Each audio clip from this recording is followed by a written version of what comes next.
Les amis, j'espère que vous allez bien. C'est la Ligue des Champions qui se poursuit pour le Barça d'Hansi Flick après cette victoire 5 buts à 0 face aux Young Boys de Berne. Certes, l'adversité en face, voilà, c'est pas non plus la folie. Loin de là, c'était peut-être la plus faible équipe que le Barça affrontera lors des 8 matchs. Mais quand même, pas mal de choses intéressantes et des joueurs qui commencent, ou plutôt de nouveaux joueurs qui continuent à s'affirmer comme les leaders de cette équipe du Barça. On a eu Lamine Yamal et Rafinha qui continuent à être sur un nuage. Les deux joueurs qui collectionnent les MVP, les statistiques, le trio, Lewandowski, Rafinha, Lamine Yamal, on en a parlé, on a fait des vidéos. Maintenant, le match d'hier, même si c'est face à Berne et que c'est le dernier match avant les gros rendez-vous de la fin du mois d'octobre, il nous permet quand même de parler d'un autre joueur qui continue à faire un début de saison de port. J'en ai parlé en disant que c'était pour moi top 3 des meilleurs joueurs du Barça. Dites-moi un petit peu votre top 3 à vous aussi. Est-ce que c'est comme moi, Lamine Yamal, Rafinha, Pedri? J'ai envie de parler de Pedri parce que dans le jeu, pour moi, ça y est, je pense qu'on est là devant le patron du milieu de terrain du Barça.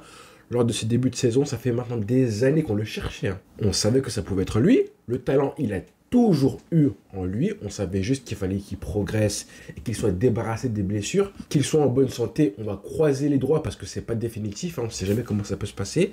Et qu'il progresse naturellement pour devenir le joueur qui continue à prendre les rênes de l'équipe comme n'importe quel joueur en fait de 19-20 ans qui a besoin de jouer pour arriver à maturité et prendre d'autres responsabilités en plus que celles qu'il avait déjà quand il est arrivé. Maintenant, on peut le dire, je le répète, c'est pour l'instant, je pense, le patron du milieu de terrain du Barça actuellement. On le savait, hein, nous les supporters du Barça, malgré les critiques, parce qu'il a été tellement critiqué, Pedri, par son manque de temps de jeu, par ses blessures à répétition, par le fait qu'on lui reprochait de ne pas réussir à passer un cap, mais nous on le savait, on savait que si jamais, quand il sera débarrassé définitivement de ses blessures à répétition, on le verra normalement, régulièrement, pas tous les ans, mais je pense régulièrement, dans les nominés du Ballon d'Or, comme en 2021, je le rappelle, lors de sa première saison, aussi comme Lamine Yamal. Donc je voulais revenir sur lui parce qu'il le mérite dans mon analyse à froid, mon débriefing à froid du match face à Berne, parce qu'il a été tellement moqué, clashé depuis des années maintenant, comparé avec la moindre pépite qui perçait au niveau. Récemment, Warren Zaïre-Emery, mais avant lui, ça a été Foden, Musiala, Bellingham, qui sont des joueurs extraordinaires aussi. Je suis pas là pour les comparer et dire qui est le meilleur, mais Pedri, lui, il est différent. C'est un cas qui est à part, c'est un joueur qui est unique. Donc, est-ce qu'on peut comparer des joueurs qui n'ont pas du tout la même caractéristique, et un joueur qui est si spécial avec d'autres joueurs aussi forts soient-ils? Ben, c'est un peu compliqué. Par exemple, Lewandowski et Haaland, on peut les comparer parce qu'ils ont un profil très similaire. Mais Pedri et Musiala, Pedri et Bellingham, ça n'a absolument rien à voir. On a un joueur qui est vraiment très spécial pour le collectif du Barça. Et du coup, j'ai fait exprès d'appeler ma vidéo comme ça, avec cette espèce de titre provocateur, Pedri dépendance ou pas. Même si je pense qu'il y a quand même du vrai là-dedans. J'ai envie de vous montrer une statistique qui a été concoctée par Barça Passionnate, qui est connu, je pense, maintenant par tout le monde, sur Twitter, sur l'importance de Pedri avec le Barça, quand même 4 saisons en Liga avec Pedri depuis son arrivée en 2020. Et on voit de façon juste brute, statistique, les chiffres qui montrent à quel point il est important pour le Barça et à quel point il y a un Barça avec et sans Pedri. 69 matchs quand il était là, 78% de victoires, alors que sans lui, c'est seulement 54% de victoires et un pourcentage de défaites qui monte à 23%. Contre 8 quand il est présent. Moi, je suis le premier à dire que les stats, on peut leur faire dire ce qu'elles veulent. Mais là, en l'occurrence, je pense que c'est assez parlant. Il n'y a même pas de doute là-dessus. C'est pas un hasard s'il était souvent absent lors des matchs importants pour le Barça. Seulement 6 matchs disputés en Ligue des Champions sur les 10 du Barça l'année dernière. 6 matchs sur 10 disputés. Il était absent face au PSG. En tout cas, il est rentré en jeu. Et on a vu son entrée, comment elle a tout changé à l'époque. Et je pense qu'il ne faut pas sous-estimer l'absence de Pedri quand il est blessé ou absent sur le jeu du Barça. On a tendance à l'oublier. Je pense que Pedri, quand il est absent, c'est une chose qui est différente que quand Frenkie de Jong ou un autre joueur, Gundogan, Lewandowski, sont absents. C'est pas la même chose, ça n'a pas le même impact. Un joueur qui est beaucoup plus important qu'on pourrait le croire, c'est un des capitaines du club désormais depuis le début de la saison. C'est le leader technique du Barça aujourd'hui. Tous les ballons passent par lui et beaucoup d'actions dangereuses commencent par lui. C'est lui qui dicte le tempo aussi de l'équipe. Comme j'en parlais hier, dès qu'il touche le ballon et qu'il a un petit peu d'espace devant lui, qu'est-ce qui se passe? On voit ses coéquipiers qui font les appels de balles, qui créent du mouvement. Parce qu'ils savent, ils ont confiance en lui, que le ballon peut arriver dans leurs pieds parfaitement, même si la passe fait 40-50 mètres de distance. Ils le savent parce que lui, contrairement à pas mal de milieux de terrain du Barça à qui on a fait ce reproche récemment, il sait prendre des risques avec ses passes. Il ose prendre des risques avec ses passes. Je faisais ce reproche-là à Frenkie de Jong et même à Busquets à la fin de sa carrière au Barça. C'est un petit peu le syndrome Rakitic de tous ces milieux de terrain qui ne prennent pas de risques. Tout le contraire de Pedri et aussi de Casado. Désormais, il tire les coups de pied arrêtés, c'est important, les corners et les coups francs pour le Barça. Il a réussi aussi à progresser justement là où on lui faisait le reproche de ne jamais frapper au but, de ne pas marquer assez de buts. Il a marqué récemment en Liga, c'est bien. Il frappe un peu plus au but aussi. Il se projette. Ça aussi, c'est une grosse différence avec ce qui se passait avant où il ne le faisait pas souvent. On a vu hier qu'il aurait pu marquer un but incroyable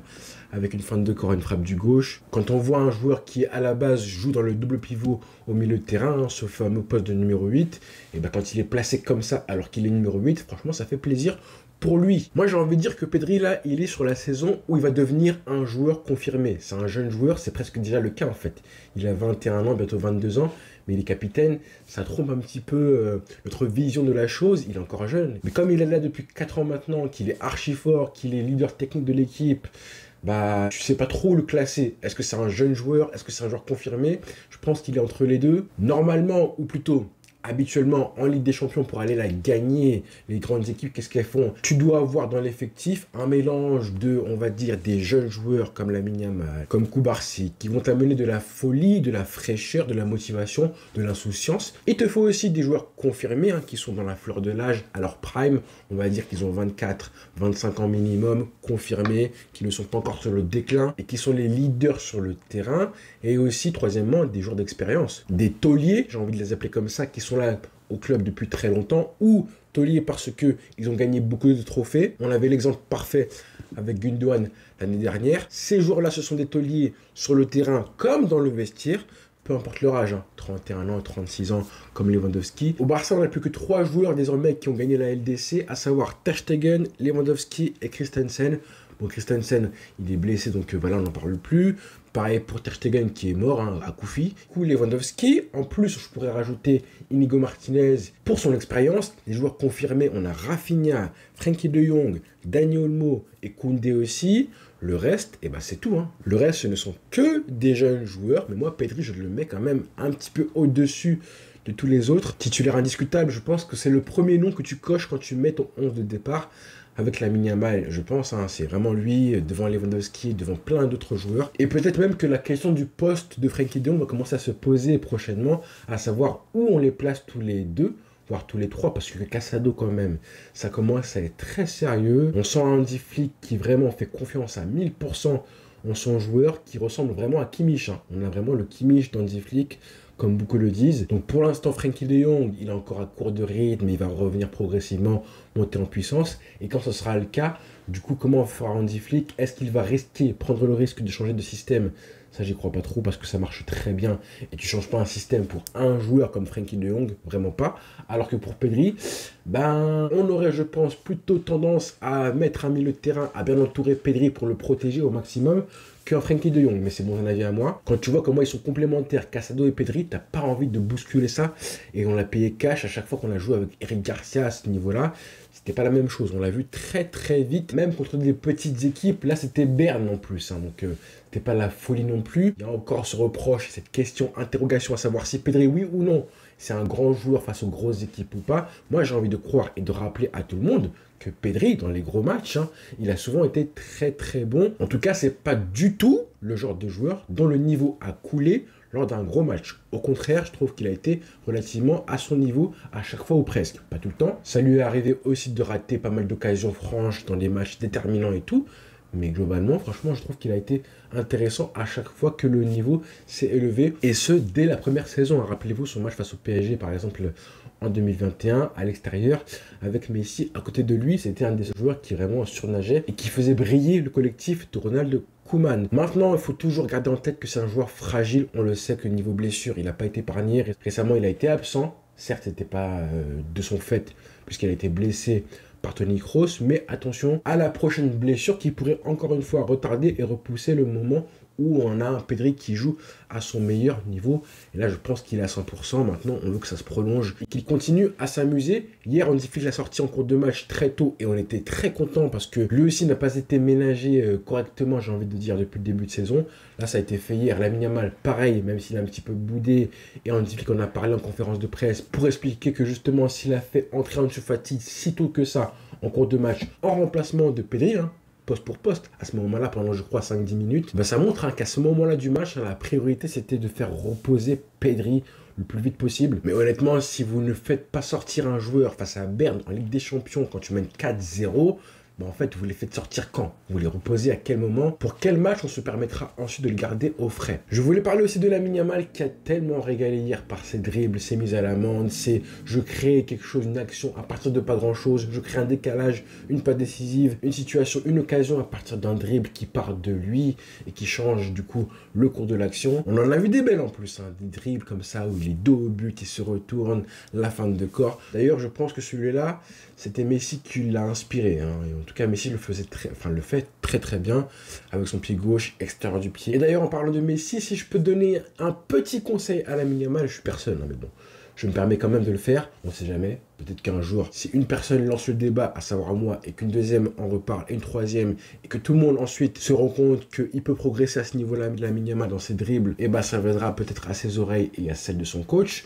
J'ai envie de croire que Lamine Yamal peut progresser dans la façon dont il est efficace dans ses dribbles. Là, il y a un petit peu encore de chichi. Il faut qu'il privilégie un petit peu plus l'efficacité. En gros, qu'il se rapproche un peu plus de ce que Messi faisait, plutôt que de tenter des dribbles qui sont un petit peu folkloriques, à la manière de CR7 à l'époque ou de Neymar quand il était dans des mauvais jours. Une ou deux fois, tu vois qu'il est enfermé parce qu'il s'enferme tout seul, malheureusement, 1 contre 2. Il se retrouve du coup, alors qu'il était bien placé, il se retrouve collé à la ligne dos au but. Il doit faire la passe, donc en gros, son dribble n'a pas servi à grand chose, ça peut arriver, il est jeune, il va apprendre et tout, et qu'il reste comme ça. Et ça, je suis pas inquiet, ça va venir naturellement au fil du temps. Mais son match est tellement bon hier soir, et qu'il place la barre tellement haut, qu'on a envie d'être exigeant encore plus avec lui. Qu'on a envie qu'il tutoie les étoiles parce qu'il a tellement le potentiel en lui pour être à 17-18 ans maintenant parmi les 2-3 meilleurs dribbleurs du monde, tout simplement. Et déjà aujourd'hui, il lui manque pas grand chose pour le devenir. Donc on a envie que ça arrive. En tout cas, on est pressé. Et je pense pas qu'il est sorti frustré parce que voilà, il n'a pas terminé la rencontre. Je pense que c'est parce que il n'a pas marqué pendant le temps où justement il a joué. Et puis voilà, je me dis qu'il se rend tellement indispensable pour l'équipe qu'aujourd'hui, on n'est pas comme en avril dernier où parce que tu es expulsé à Araujo et le Barça finit à 10 contre 11 face au PSG, le joueur qui sort, c'est Lamine Yamal pour ajouter un défenseur. Aujourd'hui, ce serait impossible. Impensable que Hansi Flick fasse la même erreur, même si elle était un petit peu, voilà, on pouvait la comprendre entre guillemets à l'époque, vu l'urgence. À ce moment-là, je pense qu'Hansi Flick, jamais de la vie, ferait la même erreur que Xavi aujourd'hui à sortir à Lamine Yamal. C'est impossible parce qu'il s'est rendu justement indispensable à l'équipe et que justement, si le Barça a été amené à jouer à 10, ce joueur serait la solution. On l'a vu face à Monaco, qu'il peut se passer de choses à partir de rien quand il a le ballon dans les pieds. Donc vous voyez un petit peu comment ça s'est passé. En 5 mois, là, avril, septembre, quand le Barça est à 10 face au PSG, on sort Lamine Yamal. Et face à Monaco, quand le Barça est à 10, c'est Lamine Yamal qui marque le but du 1 partout. C'est non seulement grâce à une bonne décision de Hansi Flick, mais c'est aussi parce que Lamine Yamal s'est rendu tout simplement indispensable au Barça, notamment grâce à ses fulgurances et les dribbles sur lesquels je chipote un petit peu. Voilà, excusez-moi, même si je continue à dire que je dis ça pour être exigeant. Il faut qu'on soit exigeant avec Lamine Yamal, parce qu'en fait, c'est lui qui nous habitue, nous, à des matchs comme ça, en fait, à progresser à chaque match et à tutoyer l'excellence à 17 piges.